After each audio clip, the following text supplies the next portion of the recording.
Okay, so I've been sitting here and, like I do every day, in between the crap I gotta get done, um,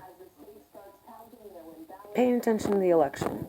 The election doesn't just affect the states, it affects the rest of the world.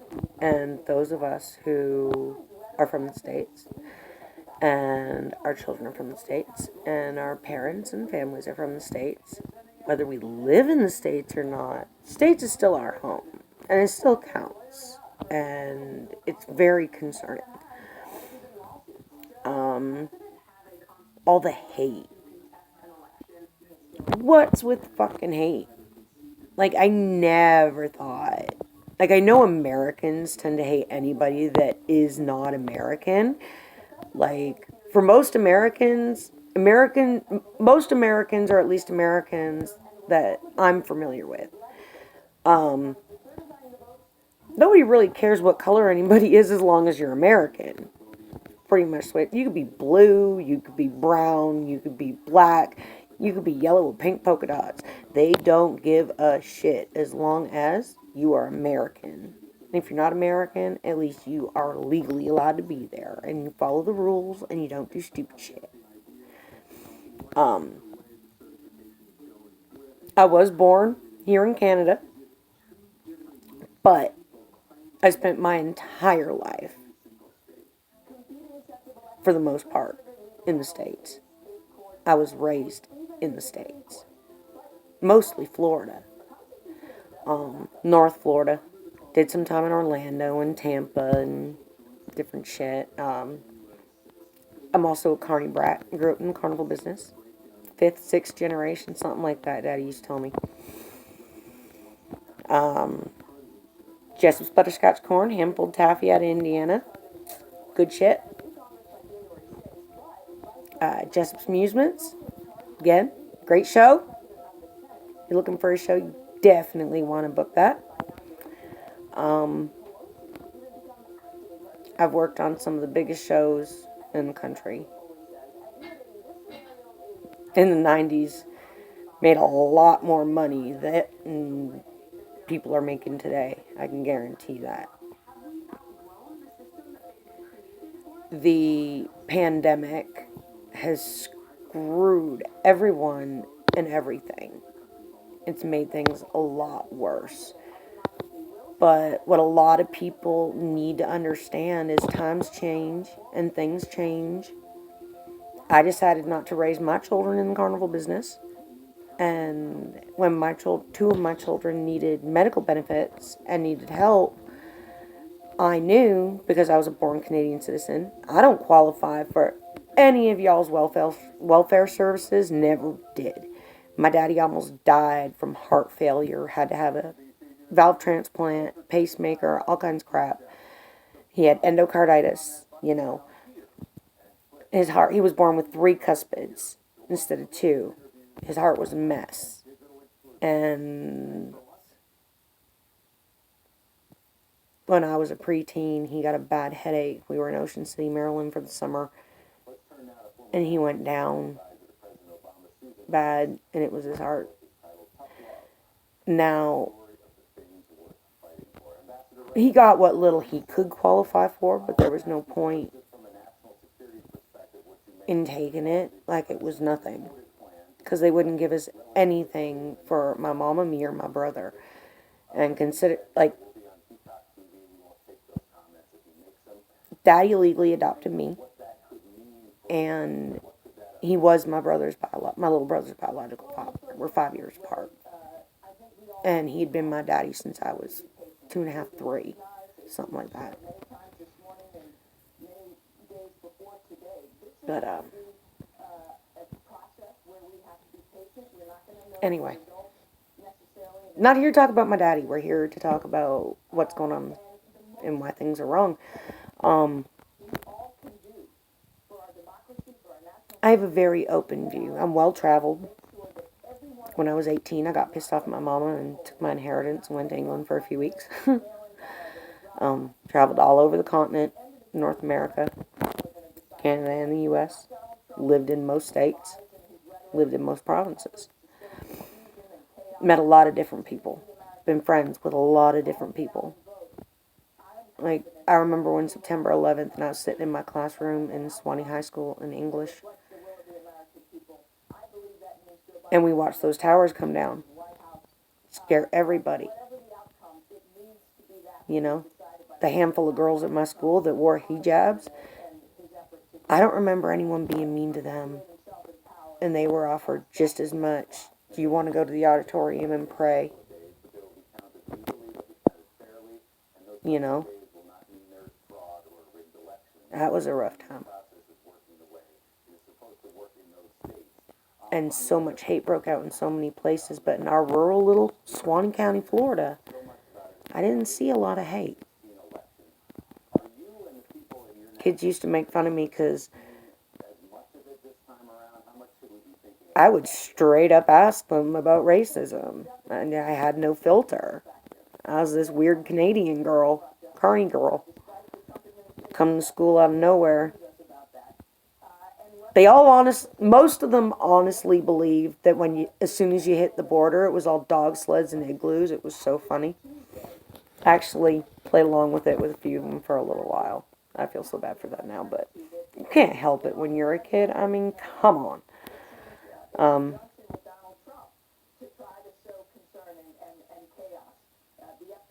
I don't I don't understand how the America I grew up in and I grew to love and defend and stand for.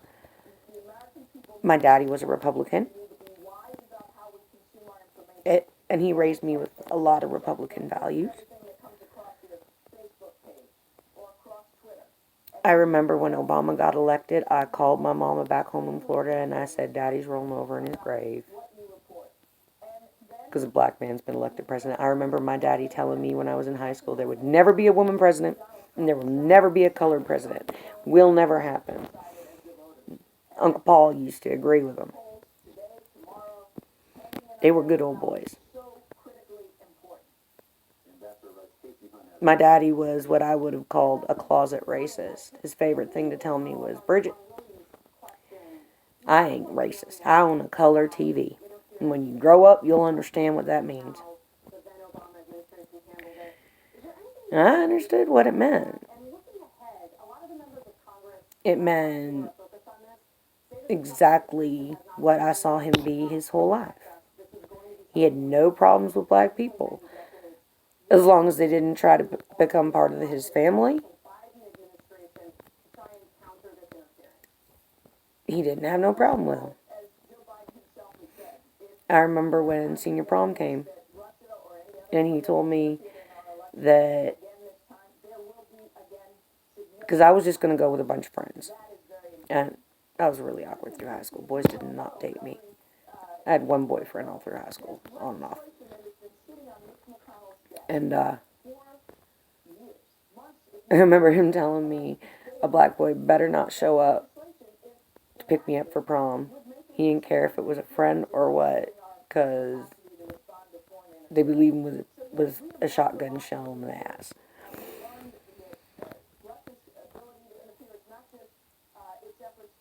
You know, how do you stop, think, and take that in?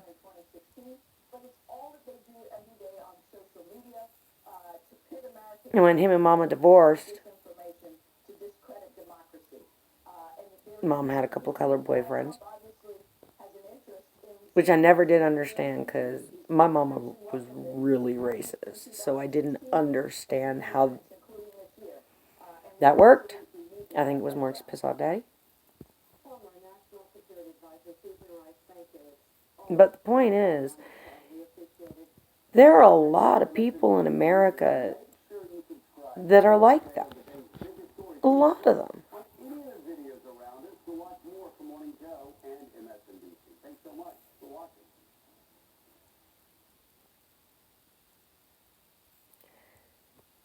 And I don't understand it. I don't get hate. I don't. I really don't.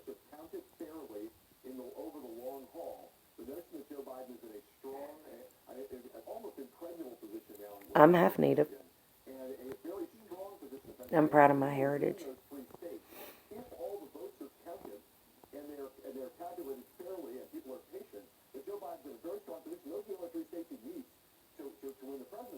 But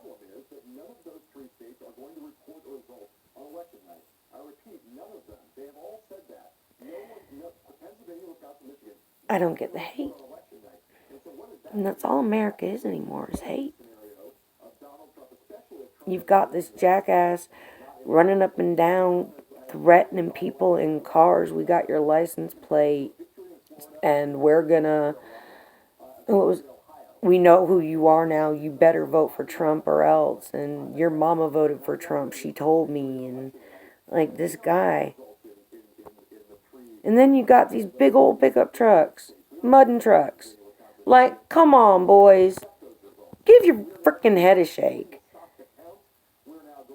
Were you not taught how to play fair in school? I'm sure half of you were on the football team. Bunch of jackasses. But to surround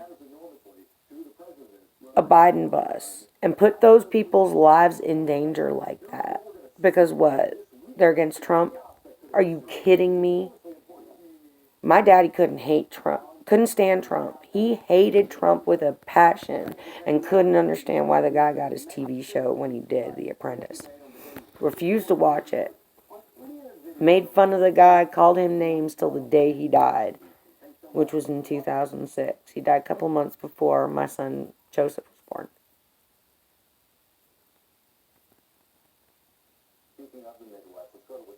And Joseph was born in Columbia County, Florida, Shands at Lakeshore Hospital. The only baby in the ward. Right up until the day we left. The day we left, they finally had another one. They had a little girl.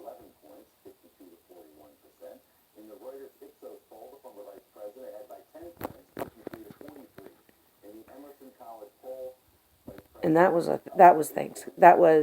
day after Thanksgiving. My son was born on Black Friday. Biggest shopping day of the year. I overdid it Thanksgiving Day. Cooked too much, ate too much. Something too much. He was born premature the next day. Figured I'd do a big Thanksgiving dinner. Wasn't going to be cooking Christmas dinner. Maybe I shouldn't have cooked Thanksgiving dinner. I ate way too much turkey or something. Anyways, umbilical cord was wrapped around his neck a few too many times and decreased fetal movement, so I went to the hospital and boom, he came.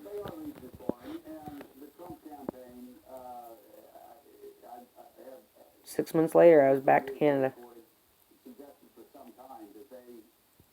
with him and his brother. His brother was autistic, and he had health problems, and America wasn't going to help us.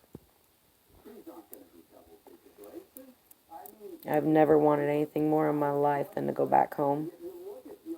I'd kill for a visit, straight up. If I could come up with the money and they ever lift the ban on the border, I would give anything to go home for a holiday.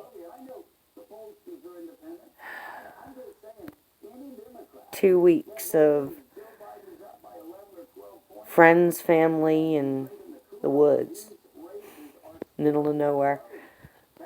That's my fantasy. That's heaven. And you're destroying it. You're destroying everything that America stands for. You're taking all that good and you're turning into hate. And why? For what? For who? A lying piece of shit you would not trust with your own children, family, daughters.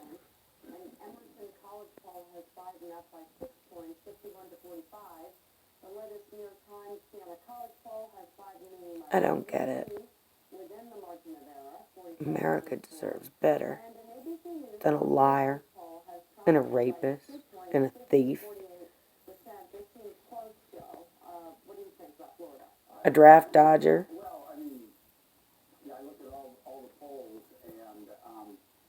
I tried to join the military as soon as I could. I did great on my ASVABs. September 11th pushed a lot of us to want to join the military.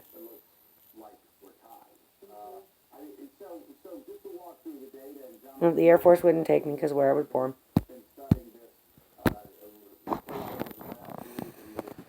It is what it is.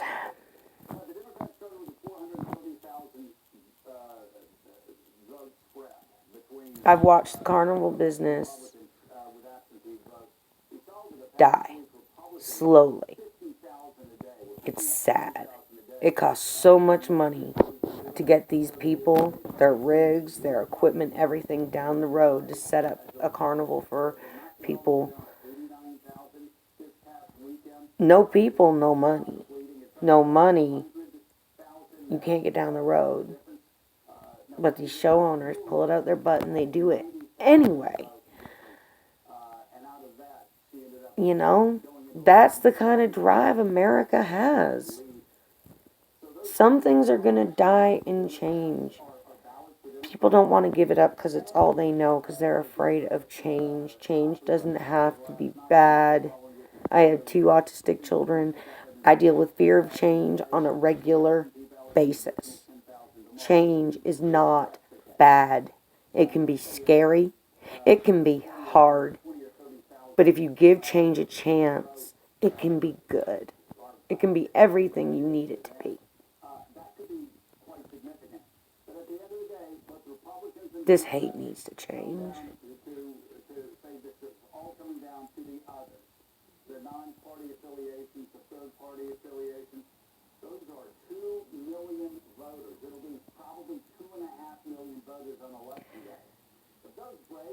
There's a lot in my life that's broken.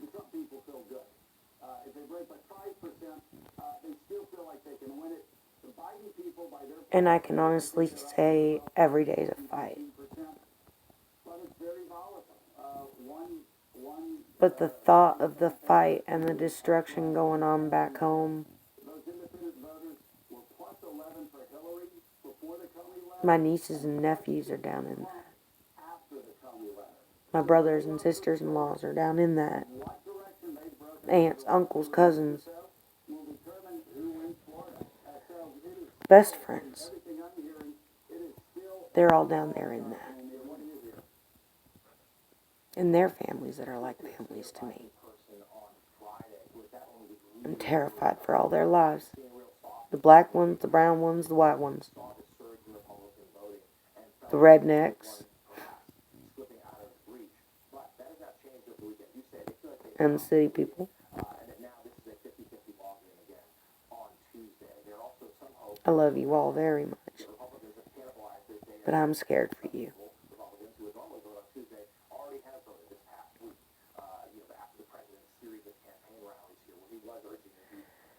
I hope and pray one day that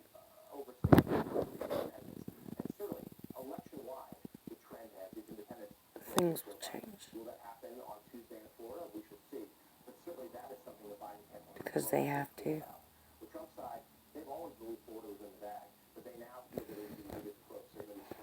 God bless everybody. I'm going to keep praying for you.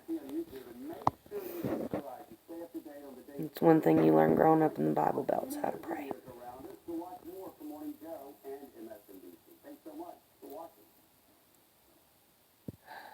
God bless you all. I hope the election brings the end of hate and a new hope.